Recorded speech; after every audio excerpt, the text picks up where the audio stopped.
Allow this video to be your luminous guide, illuminating your path with wisdom and inspiration.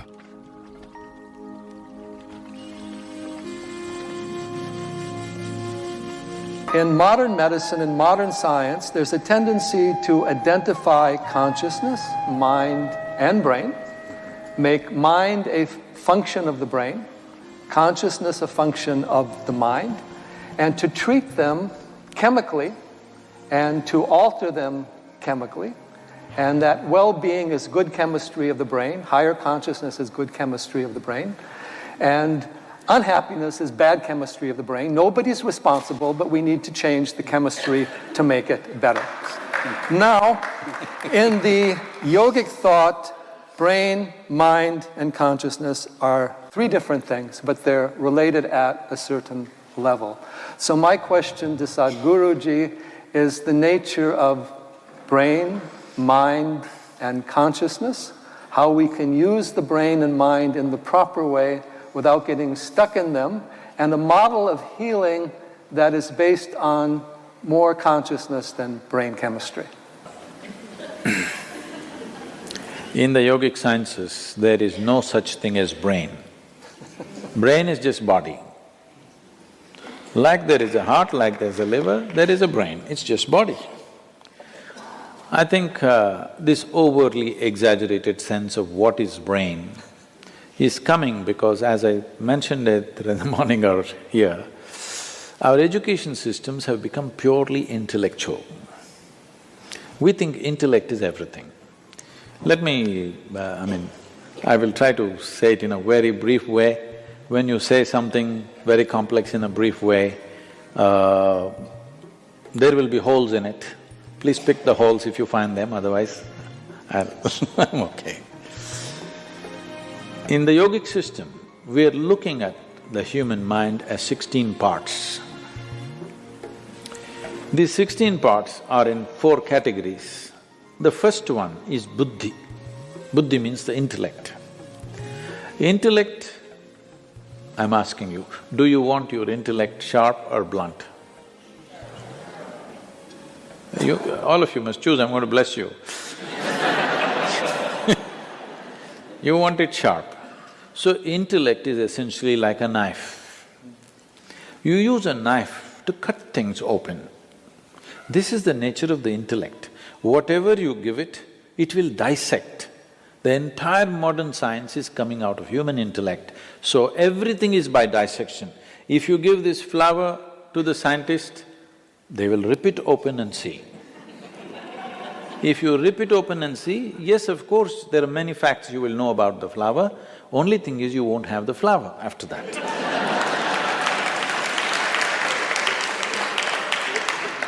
And now if you really want to know something, let's say you really want to get to know your mother, please don't dissect her. That's not the way it works. Because what you can know by dissection is material aspect of life. You cannot know life by dissection. Only the material and the physical can be dissected. But now we are using our intellect to understand the entire gamut of things. Now we try to dissect. We go on talking about unifying the world and unity and enlightenment, everything with intellect. This is like using a knife to stitch something. If you stitch something with a knife, you leave it in tatters. So you are seeing this, the more knowledge you gather about something, the more misunderstanding and further away from truth we are becoming, not because information is bad, because we are trying to stitch with a knife. So intellect is like a knife, it must be sharp, it is a survival instrument. If you did not have a discriminatory intellect, you would not be surviving on this planet, it's very, very vital. But survival is all that it can do. But intellect cannot function unless there is a certain volume of memory. If you wipe out all your memory, it doesn't matter how… whatever your IQ is right now, if you take off all your memory, you will suddenly look stupid. You may be still intelligent, but you look stupid. This always happens in India. People are putting rural children and urban children together and testing them. Just because of the volume of information that the urban child has, he looks smart. A rural child looks stupid, but you put them in real situations, you will see they will come out so smart because their intelligence is fully on. So, intellect looks smart only when you back it up with lot of information, and hence you see information technology and everybody is mad about information. They're not looking into their phones simply for waste of time, because only with all that bits and pieces of data, they look smart among their friends in the society in which they live. It's only with data they can look smart. Without data, they can't do one thing smart. I'll just tell you an example. We have two different types of schools. One is a modern kind of school where 30% of the children coming from United States in India, and another is a completely traditional school where we teach them only yoga, classical dance, classical music, Kalaripaitu, the mother of all martial arts, Sanskrit language and English language. They don't go through any academics as such. This was a few years ago. Little ones, they all run to the place to hand wash. Hand wash is at this height. Many of these 6-7-year-olds can't reach. So all this, those who are going through modern education, they will go and stand there in a very civilized way, wait for a teacher or somebody to come and put a bench. They will climb on the bench and then wash. These other kids ran there, the older ones bend down, the younger ones climb on top of them, wash and run away.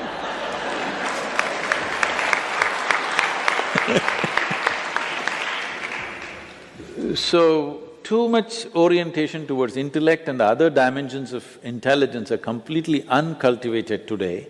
So the next dimension of the mind is referred to as ahankara, which we have completely ignored. Ahankara does not mean ego as most people are beginning to think, it means identity. What are you identified with? Because intellect is essentially an instrument to protect the identity that you have taken on. If I say I'm Indian, suddenly my intellect makes me think that way, makes me willing to live and die for it. You will see just a piece of cloth, if you show, I'm in a flag, people will have tears in their eyes. Just the identity. If you had put them somewhere else and shown another flag, the same thing would happen. In India, Pakistan, it's very striking because it was one nation and suddenly somebody drew a line and the entire emotion, the way it works is amazing, simply because you got identified with this or that. So intellect is an instrument which protects the identity. Identity is that instrument which allows the intellect to function in a certain way. When I say a certain way, suppose you're identified just with this, me as a person. Your intellect will do only this to protecting you all the time just doing this. Now I say, my identity is my family. Now your intellect will do everything to protect that. Or you say a community, a race or a religion or a nation. In the name of race, religion, nation, how many things we have done which are utterly idiotic and inhuman, but we do it with great pride because we are identified, because this is the nature. If we have to continue that analogy, if intellect is the knife, the hand that holds it is the identity. You tell me, in handling a knife is important that it must be sharp, but whether it becomes destructive or productive is determined by the hand that holds it, isn't it? But in today's society, in today's world, there is no cultivation of the hand at all. The smaller and smaller identities that we are creating will inevitably cause disturbance within the human being and in the world. There is no other way. Right from ancient times, in Eastern cultures, always we have been taught to have a cosmic identity, aham brahmasmi. At the age of 12, you must know aham brahmasmi, this means I am the cosmos. Without identifying with a limitless identity, no education should be given. Only after identity is fixed, then education. Because without the right kind of identity, education becomes destructive because you have a limited identity. We can say whatever we want, but essentially all crime, all evil, all most terrible things that we do is just a question of limited identity, isn't it?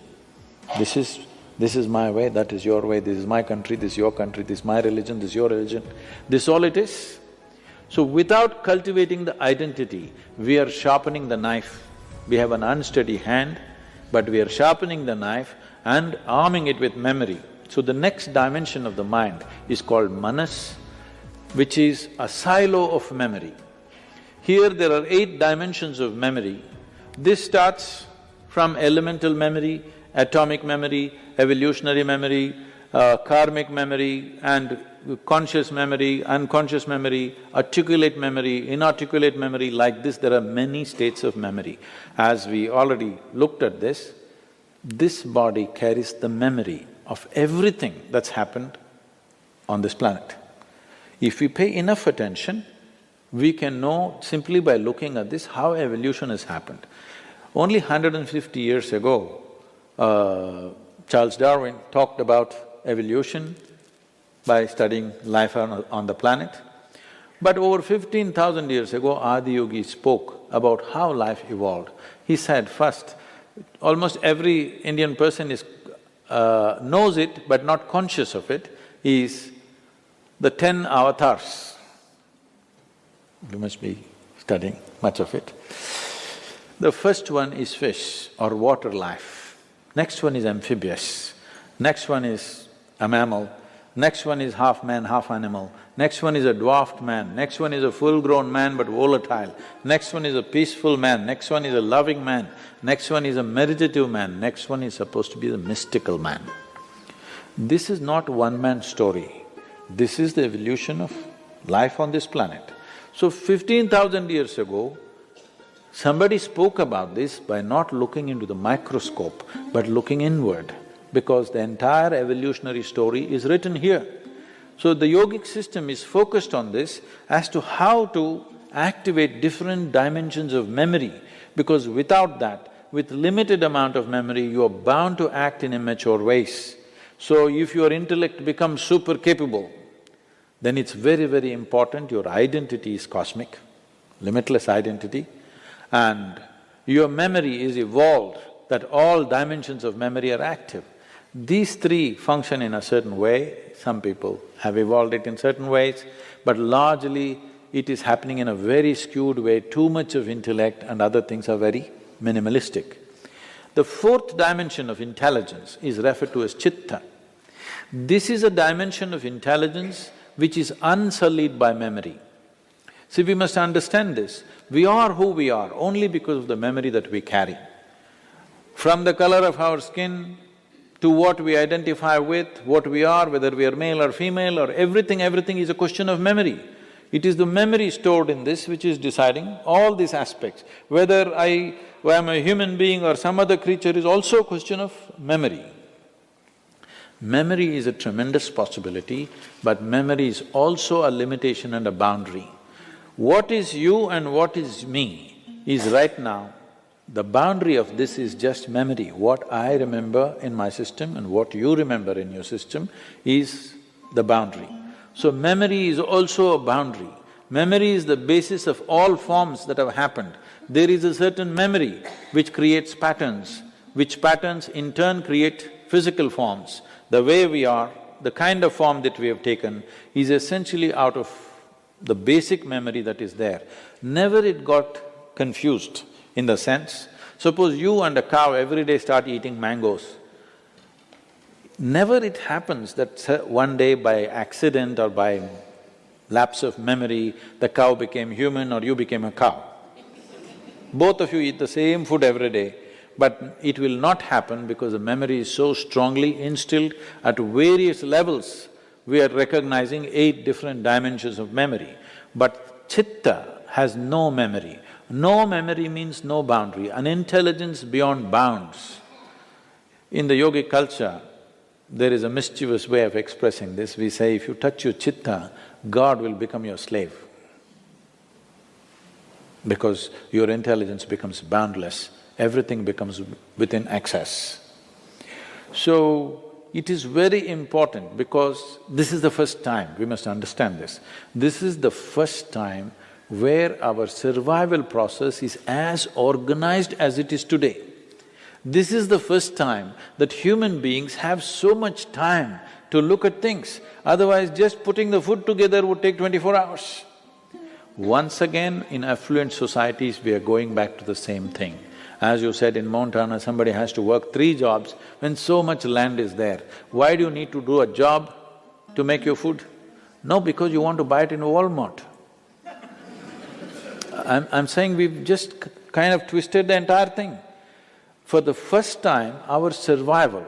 For example, today you go into your superstore, what you need for next 1 year, you can buy, bring it home and not step out of your house for the next 1 year. It's possible, never before it was possible. Today morning's water, if you have to get, means you have to walk down to the river or the pond or something. For the first time, our survival process is so enormously organized, this is the time for humanity.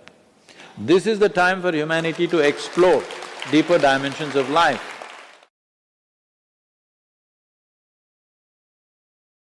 Need some background.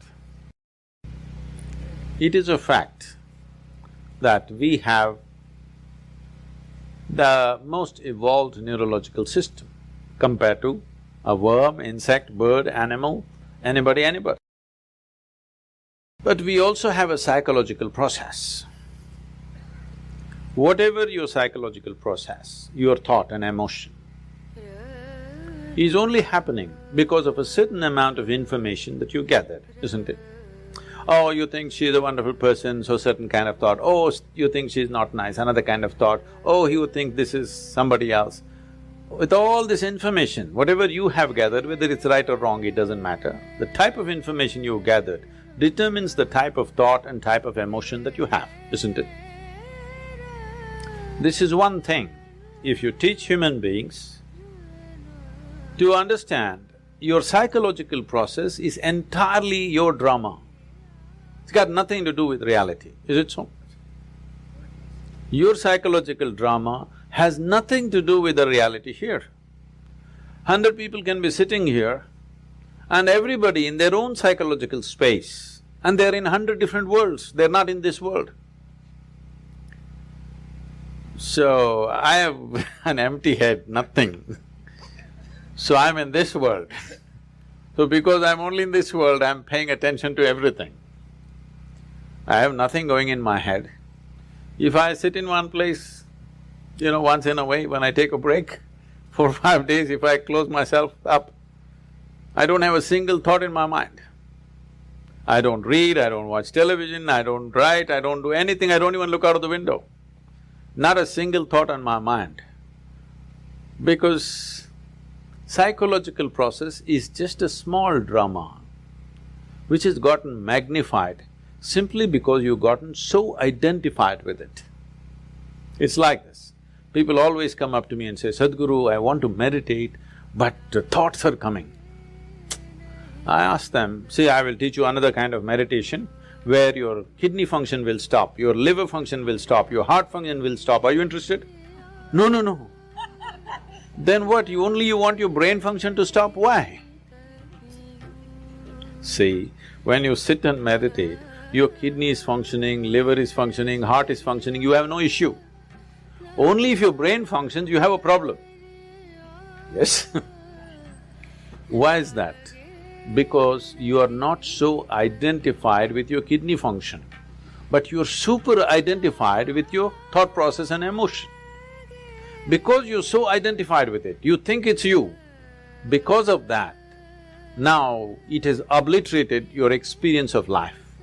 Tell me in 24 hours' time, how many moments are there beyond thought you looked at something? For most people, there isn't a single moment. Some people have few moments. I have just a few moments of thought. Rest of the time, I'm just like the sky. Simply that, just life. If you're just… Are you life? Tell me properly, are you really life? Yes, your life, isn't it? Because I am life, I have a body, I have a thought, I have an emotion, I have a home, I have this and so many things. All accessories. But you're experiencing the accessories. But is there experience of life on a daily basis? You're misunderstanding your psychological drama as life, isn't it? Your psychological drama is your drama, maybe badly directed, but see, when it's badly directed, people suffer it, when it's well directed, they enjoy it, isn't it? Hello? Yes. So your psychological drama is yours, you can play it, nothing wrong with it. It's like we start playing a game, we are on a tennis court. But somewhere, you hit the ball, you enjoy it, you hit the ball, you enjoy it. After some time, you keep the racket down and go, isn't it? Right now with this game, you're not able to stop. Just imagine, suppose you started playing tennis and you can't stop 24 hours. How you would suffer tennis? That's all that's happening right now. Your psychological process has become unstoppable. It's simply on and on and on. So the simplest solution for this is, don't try to stop it because you're not trying to stop kidneys and livers and heart and whatever else that's happening, you're all fine with that. Only with brain function you have a problem because of the identification you have. You have misunderstood your thought to be you, isn't it? Yes. Whatever your thought is, you think it's you. But your thought is coming from a certain information that you gathered from outside, isn't it? If I wipe out all the memory in you, will you have a thought? No. It is only coming from the type of information you gathered. What type of information you gathered is not all by choice. If you walk in the street, everything that you see, hear, smell, taste and touch gets recorded in your mind, you can't help it. What goes into you as information is not all in your hands, isn't it so? 90% is not in your hands. Simply it's happening all the time because everything that you sense through 5 sense organs is just getting into you and recorded. There is no good, bad, ugly in this, it's just information. Now by your recognition, you say, oh, this is nice and it becomes good. You say this is nasty and it becomes bad. You say this is horrible and then it becomes ugly. This is your doing, but information is simply pouring in and recorded. What you gather, whatever you gather, it can be yours, it cannot be you, isn't it? Hello? I can say, this is my chair, but if I say this is me, you will think I've gone crazy, isn't it? Right now that's all that's happened. What you gather, you start thinking it is you. Let me go a little more basic. The body, this body, were you born like this? No. You came like this and now you became this much. How did this happen? Just the food that you've eaten, isn't it? Or it's just the earth that we're walking upon which became food and now it's like this. Countless number of people like you and me have walked on this planet. They were also smart people. Where are they now? They're all topsoil. So will this become? Yes or no? Unless your friends bury you real deep, fearing that you may rise from the dead.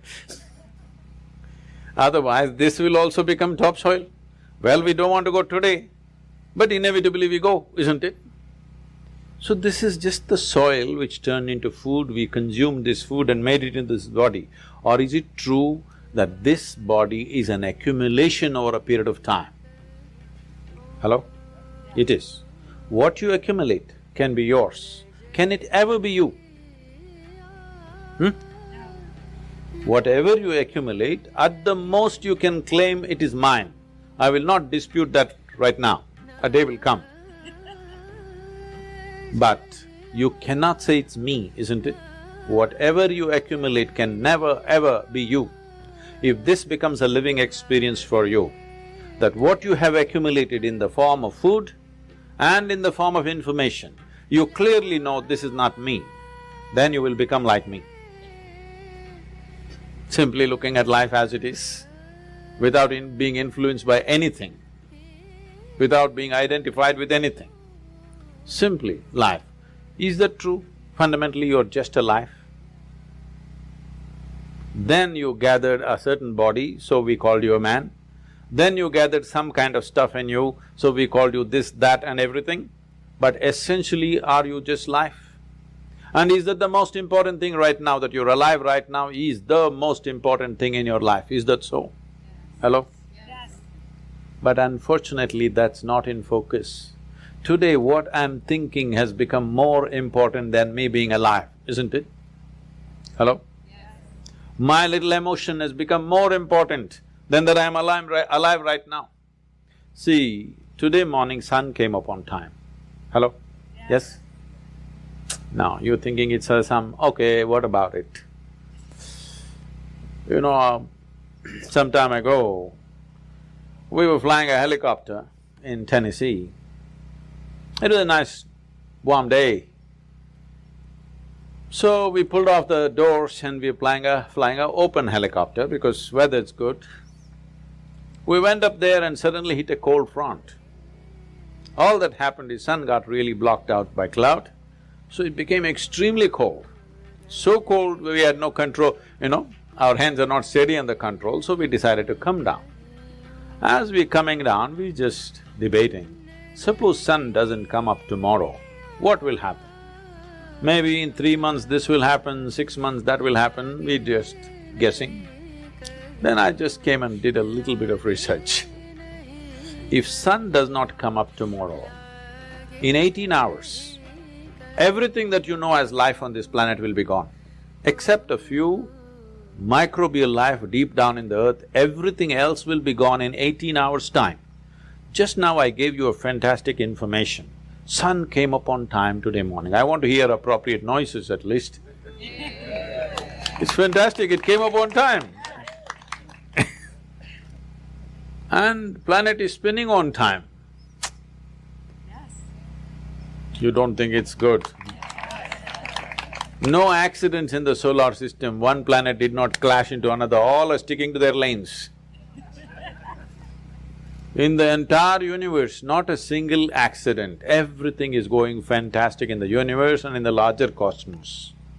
But one nasty little thought is crawling in your head and it's a bad day. Everything in the cosmos is going great. One nasty little thought, it's a bad day, isn't it?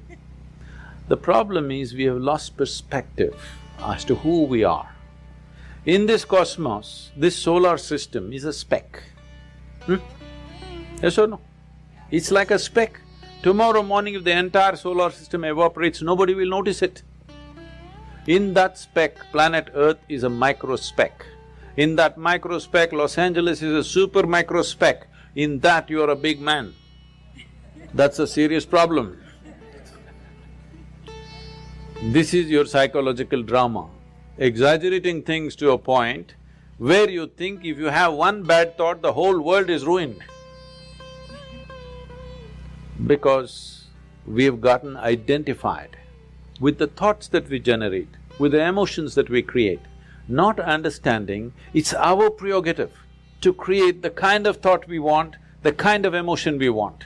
If you created the kind of thought you want and the kind of emotion you want, would you not do the best sort of thoughts and the best kind of emotion that a human being is capable of?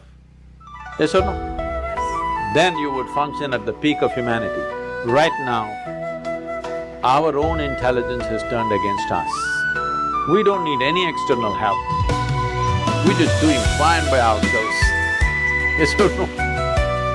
Simply sitting, standing, rich, poor, every kind is suffering. You ask them, childhood, big problem, diaper problem. Toddler, big problem, lot of mischief. Adolescence, oh my God, too many problems. Middle age, crisis. Old age, terrible. Tell me which time of your life is fantastic? The problem is not anywhere else. The problem is just that we have lost control over our psychological drama. because the existential drama of life is not in our experience. Our psychological drama is like a cloud blocking up the sun. We don't experience life, we only experience thoughts, emotions, ideas, prejudices and all the rubbish that we can generate. Instead of living in the Creator's creation, we are living in our own petty creation, that's the big thing. I didn't create anything, so I am here in this world.